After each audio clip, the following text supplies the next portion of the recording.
ఖరీదైన ఇంటి ముందున్న లాన్లో కూర్చుని ప్రసాద్ పేపర్ చదువుతుంటే తన 30 ఏళ్ల కొడుకు రమేష్ రిచ్ కారులో ఇంటి నుంచి బయలుదేరాడు. అప్పుడు ప్రసాద్ తన చేతికి ఉన్న వాచ్ని చూసుకున్నాడు. Evening time 4 గంటలవుతుంది. కొడుకు రోజూ ఈ టైంకి ఎక్కడికెళ్తున్నట్టు అని అనుకొని తన ఇంట్లో 20 ఏళ్లుగా పనిచేస్తున్న సుజాత అనే పని మనిషిని సుజాత సుజాత అని పిలిచాడు. కిచెన్లోని సుజాత ఆ పిలుపులు విని గోడకున్న వాచ్ని చూసుకుంది.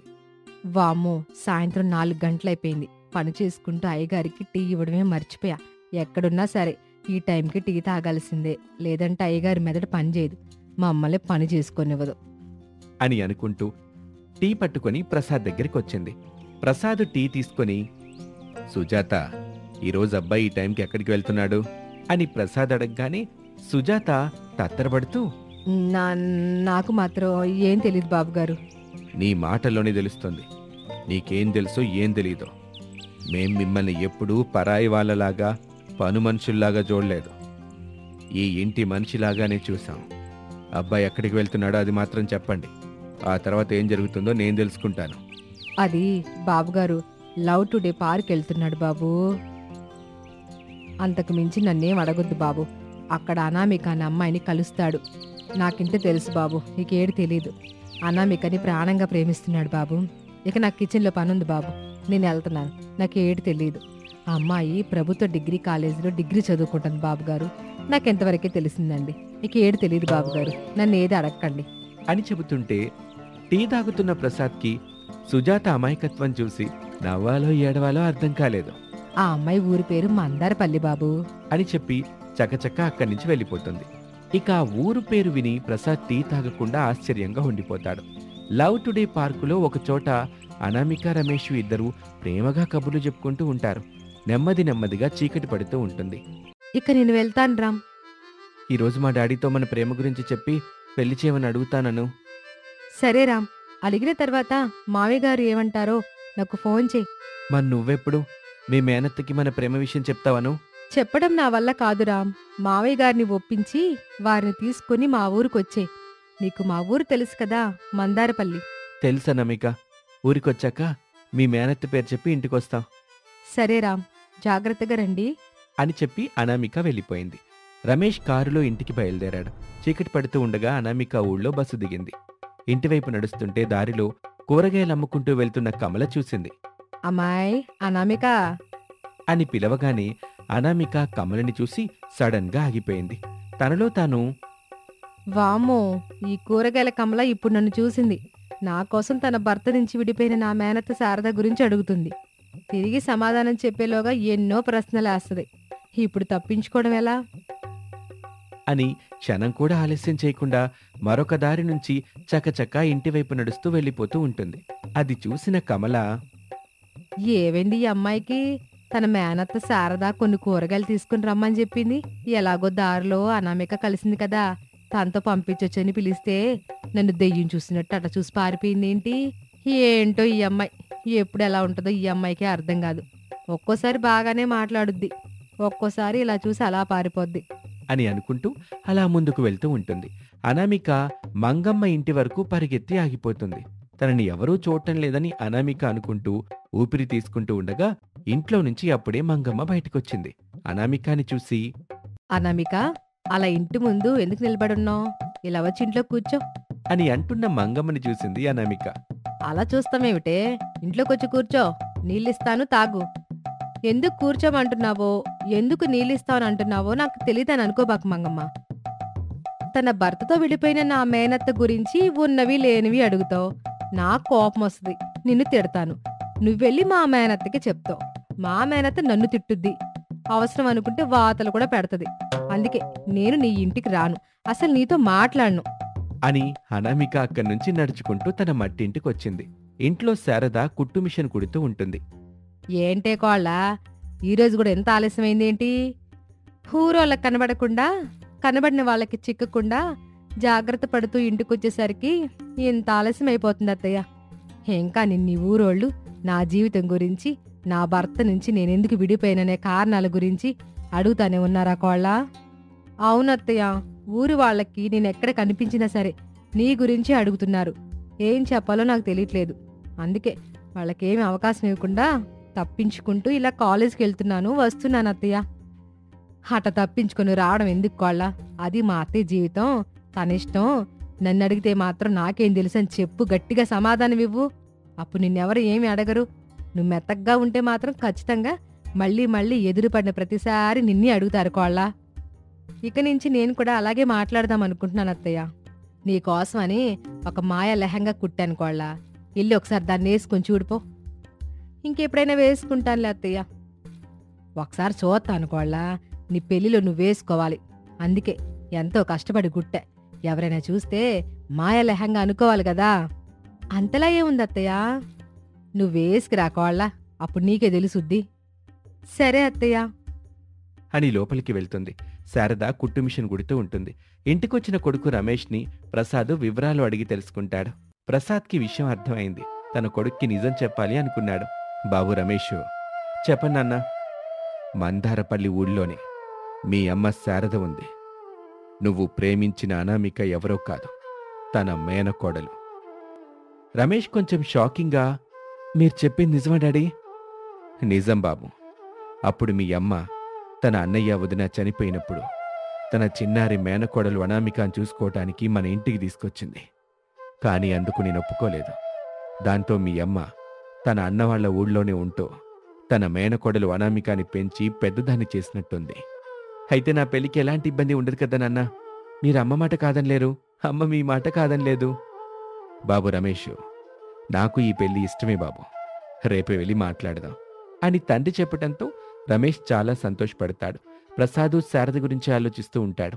ఇంతలో మేనకోడలు అనామిక మెరుస్తున్న లెహంగా వేసుకుని అత్తగారు శారద దగ్గరకొచ్చింది. అత్తయ్య, నువ్వు నా కోసం కుట్టిన మాయ లెహంగా చాలా బాగుంది. చీకట్లో చూడండి ఎలా మెరుస్తుందో. చాలా బ్రహ్మాండంగా ఉందా అనామిక? నీకోసం ఎంతో కష్టపడి కుట్టా. నీకెప్పుడు వేసుకోవాలనిపిస్తే అప్పుడు వేసుకోకోళ్ళ. ఈ లెహంగాలో నేనెలా ఉన్నానత్తయ్య? పొత్తడి బొమ్మలాగున్నావు తల్లి అని శారద మురిసిపోతుంది. అలా ఆ రాత్రి గడిచిపోయింది. మరుసటి రోజున శారద పూజ బుట్ట పట్టుకుని పెళ్ళీడుకొచ్చిన తన మేనకోడలు అనామికతో కలిసి గుడికొచ్చింది. పూజ బుట్టని పంతులకిచ్చింది. గోత్రనామాలు చెప్పింది. పంతులు అమ్మవారి దగ్గరికి వెళ్లారు. శారద, అనామిక ఇద్దరూ అమ్మవారిని చూస్తూ చేతులు జోడించి దండం పెట్టుకుంటూ ఉన్నారు. పంతులుగారు పూజ చేసి కొట్టిన కొబ్బరికాయ ముక్కని, పూలని, అరటిపళ్ళని తీసుకొచ్చి శారద చేతికి ఇచ్చాడు. అమ్మా శారదమ్మా, మీకు పెళ్లి రోజు శుభాకాంక్షలు అని చెప్పగానే అనామిక ఆశ్చర్యపోతూ, ఏంటి ఈరోజు నా మేనత్త పెళ్లి రోజా? వారేవా, మరి నాకెందుకు చెప్పలేదత్తా? నీకు చెప్తే నువ్వు ఊరుకుంటావా కోళ్ళ? ఊరంత దండోర వేయించవో? పెళ్లి రోజంటే ఆ మాత్రం ఉంటుంది కదా. మరందుకే నీకు చెప్పల. మన పరిస్థితిని అర్థం చేసుకునే వాళ్ళు 6గురుంటే అపార్థం చేసుకునే వాళ్ళు 60 మంది వరకు ఉన్నారు. వాళ్ళని మాటలు విని తట్టుకోవడం నా వల్ల కాదమ్మా. అందుకే నేను ఈరోజు మా పెళ్లి రోజని చెప్పలా నీకు. సరేలే అత్తయ్య, నేను కూడా ఎవరికి చెప్పనులే అని శారద అనామిక మాట్లాడుకొని గుడి నుంచి ఇంటికొచ్చారు. ఇంటి ముందు పెద్ద కారుంటుంది. అనామిక ఆ కారుని చూసి తనలో తాను రామ్ మావిని తీసుకుని వచ్చినట్టున్నాడు అని అనుకుంటూ ఉండగా ఇంటి అరుగు మీద కూర్చున్న ప్రసాదు, రమేష్లు కనిపిస్తారు. శారద ప్రసాద్ని గుర్తుపట్టి సంతోషపడుతూ అతని దగ్గరికొచ్చింది. ప్రసాద్ కూడా శారదని చూసి ఎంతో సంతోషపడతాడు. ప్రేమగా, శారదా యావండి అని ఇద్దరూ ప్రేమగా ఒకరినొకరు పలకరించుకుని ఆప్యాయంగా కౌగిలించుకుంటారు. తన పెళ్లితో తన అమ్మా నాన్న కలిసిపోయారని రమేష్ ఎంతో సంతోషపడుతూ ఉంటాడు. ఏం జరుగుతుంది రామ్ అని అడగగానే ఇక రమేష్ జరిగింది మొత్తం చెప్పేశాడు. అప్పుడు అనామిక కూడా సంతోషపడుతుంది. శారదా ప్రసాదులు కలిసిపోయినందుకు అనామిక ఎంతో ఆనందపడుతుంది. ఇక ఆ తర్వాత అందరి అంగీకారంతో అంగరంగ వైభవంగా రమేష్కి, అనామికకి పెళ్లి జరుగుతుంది. ఇక అందరూ కలిసి సంతోషంగా జీవిస్తూ ఉంటారు. ఇది వాల్టి కథ. మరొక ఆసక్తికర కథలో మళ్ళీ కలుద్దాం. అంతవరకు సెలవు. నమస్తే. చలికాలంలో మిర్చి బజ్జీలు అమ్ముతున్న అత్తాకోడళ్ల కొట్టు దగ్గరికి పిల్లలు హరీషు, భవ్యలు తమ స్నేహితులైన ఆకాష్, భూమిలను తీసుకుని వచ్చారు. అత్తాకోడళ్ళు శారదా, అనామిక ఇద్దరూ ఆ పిల్లల్ని చూసి, బాబు హరీష్, ఇంత చలిలో ఎందుకొచ్చారు? అవును భవ్య తల్లి, చలి దారుణంగా ఉంది కదా. సన్నగా మంచి పడుతుంటే ఎందుకెట్టా వచ్చారు?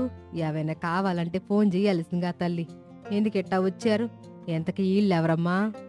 నానమ్మ, ఈళ్ళు నా ఫ్రెండ్స్ ఆకాష్, భూమి అని చెప్పగానే ఆకాష్ భూమి ఇద్దరూ చేతులు జోడించి నమస్తే పెడతారు. ఆ పిల్లలు పెట్టిన నమస్తేకి వాళ్ళకి భలే ముచ్చటేస్తుంది ఇలా కూర్చోండి అమ్మా పిల్లలు. అని చెప్పగానే పిల్లలు అక్కడ ఖాళీగా ఉన్న బల్ల మీద నలుగురు కూర్చుంటారు. బాబు హరీష్ మా దగ్గరికి ఏ పని మీద వచ్చారు?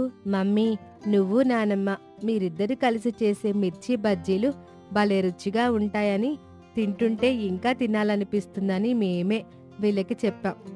మేమే దగ్గరుండి మరి తీసుకొచ్చాం నానమ్మ అని హరీషు భవ్యలు చెప్పగానే అత్తాకోడళ్ళకి ఇదంతా పిల్లలు హరీషు భవ్యలు మిర్చి బజ్జీలు తినటానికి చేసిన ప్రయత్నమని అర్థమవుతుంది.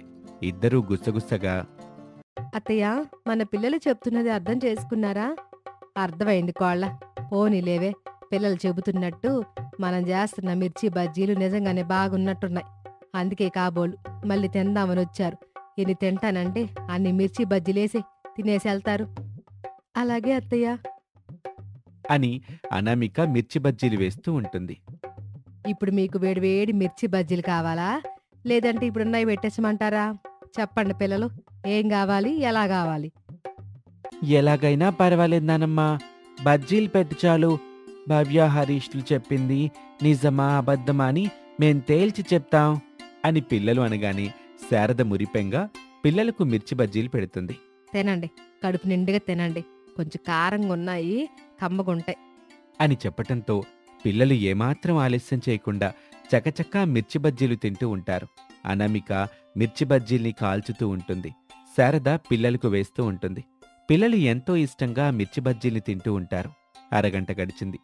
ఆకాష్ భూమిలతో పాటు హరీషు భవ్యలు కూడా కడుపు నిండుగా తింటారు. ఏం పిల్లలో, ఇంకా మిర్చి బజ్జీలు ఏమైనా వేయమంటారా? ఇక చాలు నానమ్మా, హరీష్ చెప్పినట్టు మీరు చేసిన మిర్చి బజ్జీలు చాలా బాగున్నాయి. కడుపు నిండా తిన్నాను.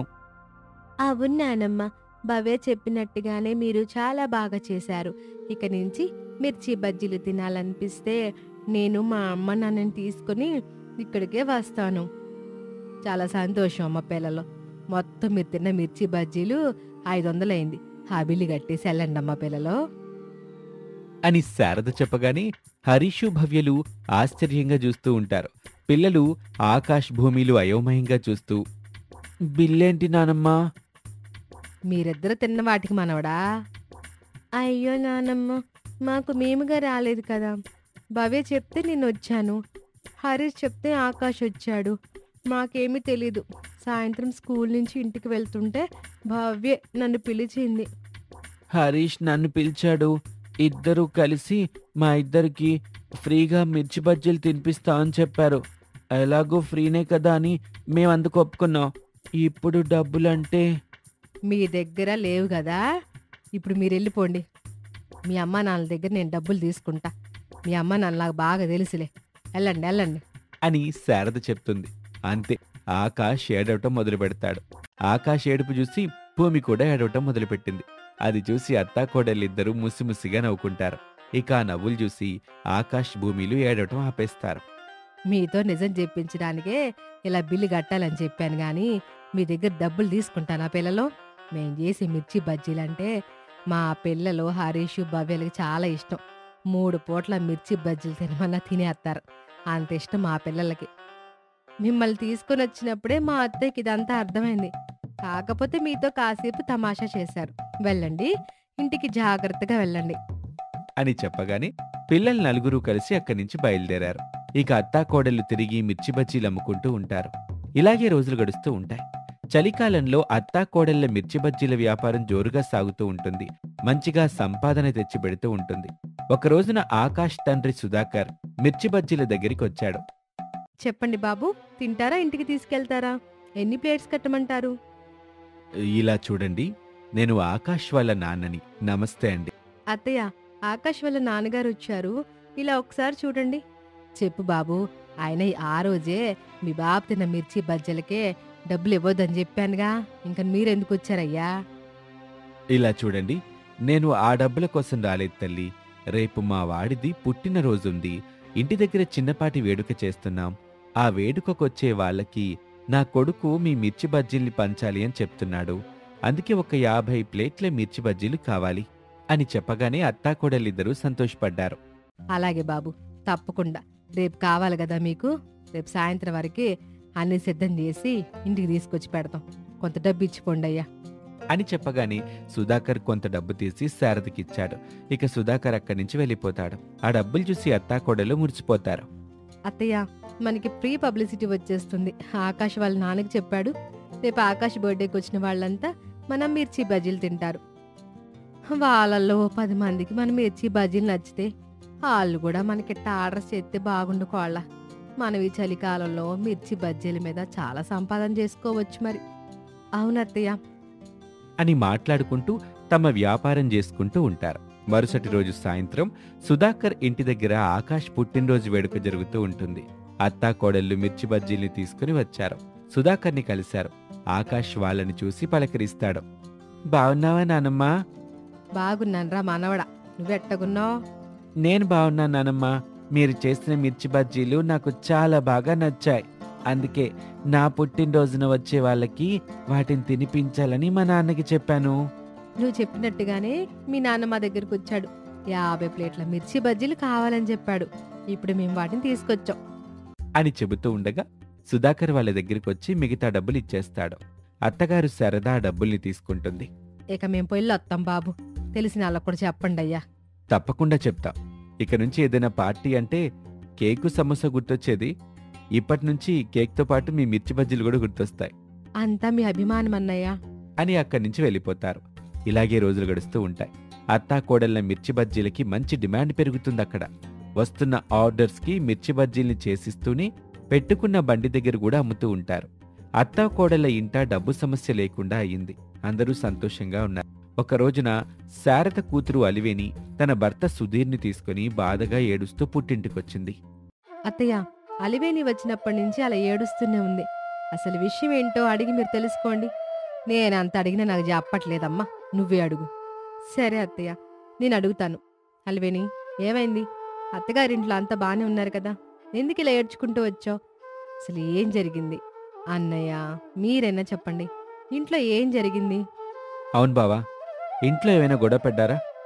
ఇద్దరు ఏమైనా అనుకున్నారా? నేను ఆయన ఏం గొడవ పడలేదు. మేమిద్దరం బాగానే ఉన్నాం. మా అత్త మామలు మమ్మల్ని మోసం చేశారు. అదే మా బాధ. అందుకే ఏడుస్తూ ఇక్కడికి వచ్చాం. ఇప్పుడు మీరే మాకొక దారి చూపించాలి. మోసం చేశారా? ఎలాంటి మోసం చేశారన్నయ్య? అమ్మ వాళ్ళే ఇంట్లో నుంచి మిమ్మల్ని తరివేశారా? అవునమ్మా నమిక, అమ్మ వాళ్ళు ఆస్తి మొత్తం పెద్దన్నయ్యకి చిన్నన్నయ్యకి వాళ్ళ పేర్ల మీద రాశారు. అన్నదమ్ములిద్దరూ కలిసి నాకు వాటా ఇవ్వకుండా మొత్తం వాళ్ళ పేరు మీద రాయించుకున్నారు. మమ్మల్ని ఇంట్లో నుంచి బయటకు నెట్టేశారు. ఇప్పుడు మా బతుకు పరిస్థితి ఏమిటో అర్థం కావడం లేదు వదినా. నువ్వంటే ప్రాణం ఇచ్చే మేమంతా ఇంకా బ్రతికే ఉన్నాం కదా అలివేని. అలా బాధపడితే ఎలా చెప్పు? కొన్నాళ్ళు ఇంటి దగ్గరే ఉండండి, కమ్మగా వంట చేసి పెడతాను. ఆ తర్వాత ఆలోచిద్దాం. అలా కాదు వదినా, నువ్వు చెప్పినట్టుగా కొన్నాళ్ళు నువ్వు కమ్మగా చేసి పెట్టే అన్నము కూరలు అవి తింటాం.